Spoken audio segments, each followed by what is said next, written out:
അർജുന്റെ ചേതനയേറ്റ ശരീരം കണ്ണാടിക്കലിലെ വീട്ടിലെത്തിയപ്പോൾ ജനക്കൂട്ടത്തിന് കണ്ണീരടക്കാനായില്ല.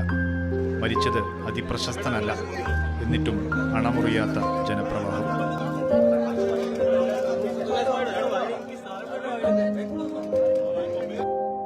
വീർപ്പടക്കി അർജുനെ ഉറ്റുനോക്കിയിരുന്ന ഭാര്യ കൃഷ്ണപ്രിയയുടെ ദൃശ്യം ഹൃദയഭേദകമായി. വീട്ടുകാർക്കും നാട്ടുകാർക്കും ഒരുപോലെ പ്രിയങ്കരനായ അർജുനെ അവസാനമായി കാണാനെത്തിയ പ്രിയപ്പെട്ടവർക്കും ദുഃഖമടക്കാനായില്ല. അപ്പോൾ താൻ പണിത വീടിൻ്റെ ഇറയത്ത് അർജുനായി ചിതയൊരുങ്ങുകയായിരുന്നു.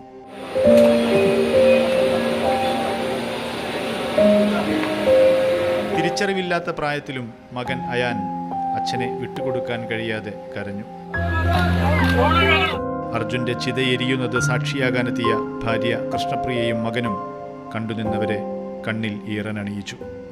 2 മണിയോടെ ചിത കത്തിയമർന്നു.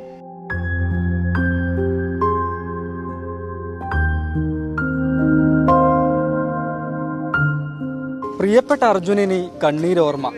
മകനെ സാക്ഷിയാക്കി സഹോദരൻ അഭിജിത്ത് ചിതയ്ക്ക് തീകൊളുത്തി. വീടിനോട് ചേർന്ന അന്ത്യവിശ്രമം.